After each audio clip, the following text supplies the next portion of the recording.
जोहार, नमस्कार।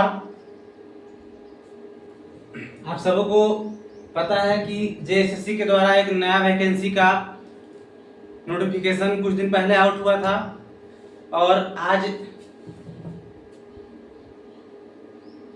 इसका इसका नाम क्या है, देखिए, जेएसएससी JILCCE 12 पास इंटर मतलब जॉब, यानी हम लोग बोल रहे हैं सीधा सीधी कि 12th लेवल यानी इंटरमीडिएट लेवल का एक वैकेंसी आया है। ठीक है, जो साइंस आधारित है, उसमें हम सारा आपको बताएंगे। पहले देखिए इसमें टोटल पोस्ट कितना है, 326। टोटल 326 पोस्ट है। इसका फॉर्म भरने का जो स्टार्टिंग डेट था वो 20 जुलाई। हालांकि 20 जुलाई से है, लेकिन वेबसाइट अभी भी ओपन नहीं हो रहा है, तो स्टार्ट डेट इसका 20 जुलाई से था। लास्ट डेट 19 अगस्त तक है और करेक्शन का डेट 21 से 23 अगस्त। ठीक है, लेकिन फॉर्म अभी, हालांकि डेट अब भराना चाहिए, लेकिन जेएसएससी का हमें हर फॉर्म में ऐसे होता है कि स्टार्ट डेट के 5-6 दिन के बाद ही फॉर्म भरना शुरू होता है। इसका चयन प्रक्रिया देखिए क्या है। इसका चयन प्रक्रिया है, पहला सीबीटी एग्जाम होगा। सीबीटी यानी कंप्यूटर बेस्ड आपका एग्जाम होगा। जैसा नोटिस में दिया है उसके अकॉर्डिंग अगर देखा जाए तो OMR पे एग्जाम ये नहीं होगा, ये सीबीटी एग्जाम होगा। उसके बाद जिसको हम लोग बोलते हैं ऑनलाइन एग्जाम। ठीक है, उसके बाद सेकेंड चरण जो होगा वो DV होगा, डॉक्यूमेंट वेरिफिकेशन होगा। और तीसरा में फाइनल मेरिट लिस्ट तैयार किया जाएगा कि किन किन बच्चों का सिलेक्शन हुआ। बस सेम, यानी कि आपका एक ही एग्जाम होगा अभी, सीबीटी एग्जाम बस। उसके बाद कोई टेस्ट वेस्ट नहीं है, फिर सीधे डॉक्यूमेंट का वेरिफिकेशन होगा। जिस डॉक्यूमेंट पे आप फॉर्म भरे हैं उसका जांच किया जाएगा और उसके बाद मेरिट लिस्ट तैयार किया जाएगा बस। इसका एज की बात अगर करें तो मिनिमम एज 18 साल है, मैक्सिमम एज 35 ईयर है और एज रिलैक्सेशन भी दिया है। कैसे दिया है? जेएसएससी के नियम के अनुसार। जो जेएसएससी के नियम बनाया गया है कि किस कैटेगरी को कितना एज में छूट दिया जाएगा, जैसे SC ST को, एक्स सर्विसमैन को, इन लोगों को जो मिलता है वो उसके नियम अनुसार दिया गया है छूट। और बाकी ऐसे 18 से 35 इसका एज लिमिट है। ठीक है, अब देखिए इसका जो पोस्ट, कई तरह का भाई पोस्ट, पहले ऐसे एक ओपन आता है LDC। ठीक है, यानी कि वो किसी भी सरकारी दफ्तर में क्लर्क के पोस्ट पे आता है, लेकिन इसमें साफ एकदम डिपार्टमेंट बांट करके सबका सीट दे दिया है। हेल्थ सुपरवाइजर का 137 पोस्ट है। जूनियर रीजनल इन्वेस्टिगेटर का 27 पोस्ट है। मल्टीपर्पस हेल्थ वर्कर का 62 पोस्ट है। वेटनरी यानी जो पशु चिकित्सा वाला department, veterinary and medical assistant का 27 सीट है। इंसेक्ट कलेक्टर का 32 सीट है। फिशरीज टेक्निकल असिस्टेंट का 41 सीट है। ठीक है, अब इन सब का क्वालिफिकेशन भी अलग, सबका क्वालिफिकेशन इंटर पास ही है सब, क्योंकि ये इंटर लेवल का ही वैकेंसी आया है। किसी में ग्रेजुएशन नहीं मांगा है, ना किसी पर 10th पे होगा, सब में इंटर होगा। लेकिन इंटर में भी सबका अलग अलग है। जैसे हेल्थ सुपरवाइजर का इंटर, अगर साइंस से आप हैं तो आप इसमें फॉर्म अप्लाई कर सकते हैं।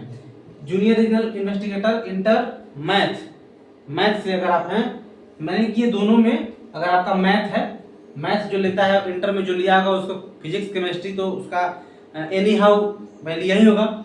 यानी कि ये दोनों का क्वालिफिकेशन, हेल्थ सुपरवाइजर का और जूनियर रीजनल इन्वेस्टिगेटर का और इसका मल्टीपर्पस हेल्थ वर्कर का, इसमें भी इंटर साइंस, ये तीनों का जो क्वालिफिकेशन है वो साइंस, यानी कि जो मैथ अगर आप देखिए इसमें सिर्फ साइंस है, इसमें मैथ क्यों है?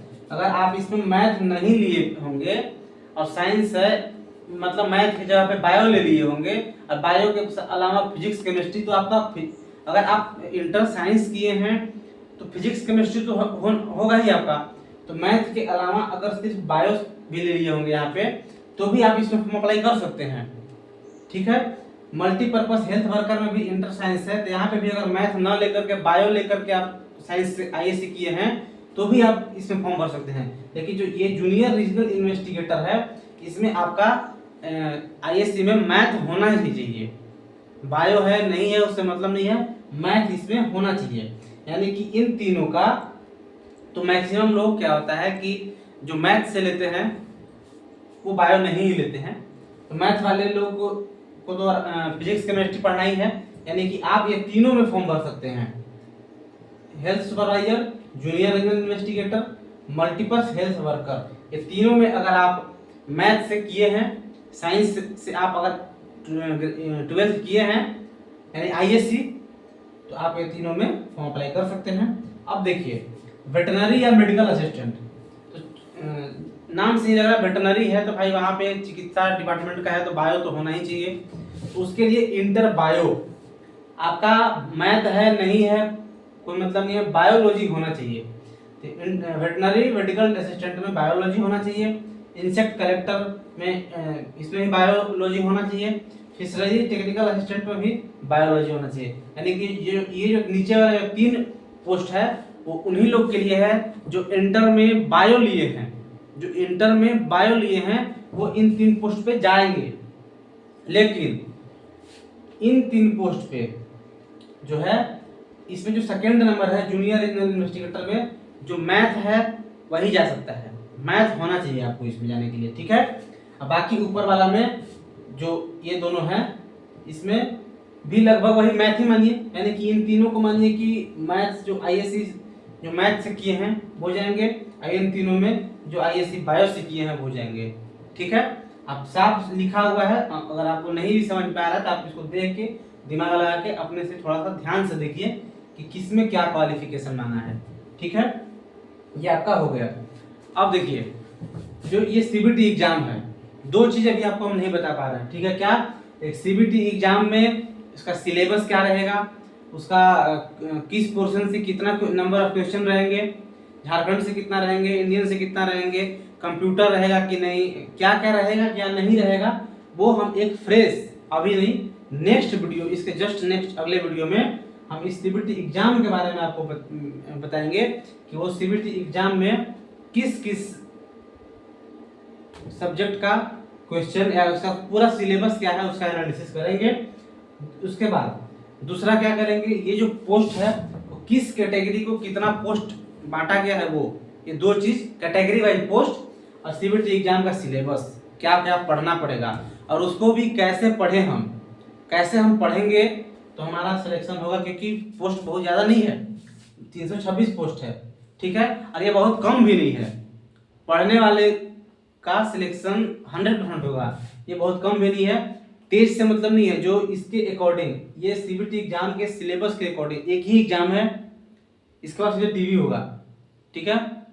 तो इसके सिलेबस के अकॉर्डिंग जो अगर बढ़िया से कर लिया उसका एग्जिट पक्का, ठीक है।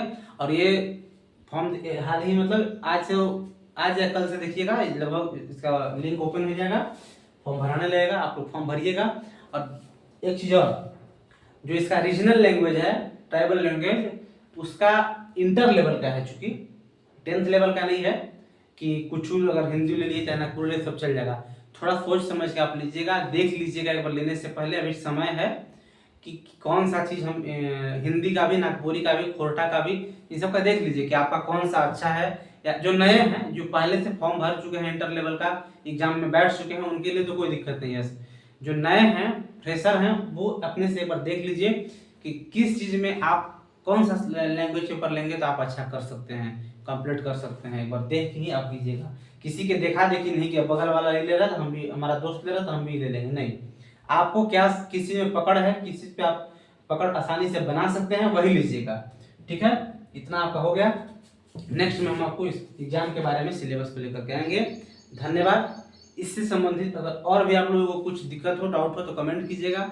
बहुत अच्छा लगता है, आप लोगों का आजकल बहुत सपोर्ट मिल रहा है। अब हर एक वीडियो पे 25, 30, 40 कमेंट आ रहा है, आप लोग पूछ रहे हैं तो अच्छा लगता है, हम तुरंत उसका रिप्लाई भी करते हैं सब कुछ का। और जो नहीं कर पाते हैं, नहीं देख पाते हैं, तो लेट से नहीं करते, नहीं करते हैं, और फिर यहाँ पे हम उसको अगले नेक्स्ट वीडियो में लेकर के आते हैं, ठीक है। मिलते हैं अगले वीडियो में।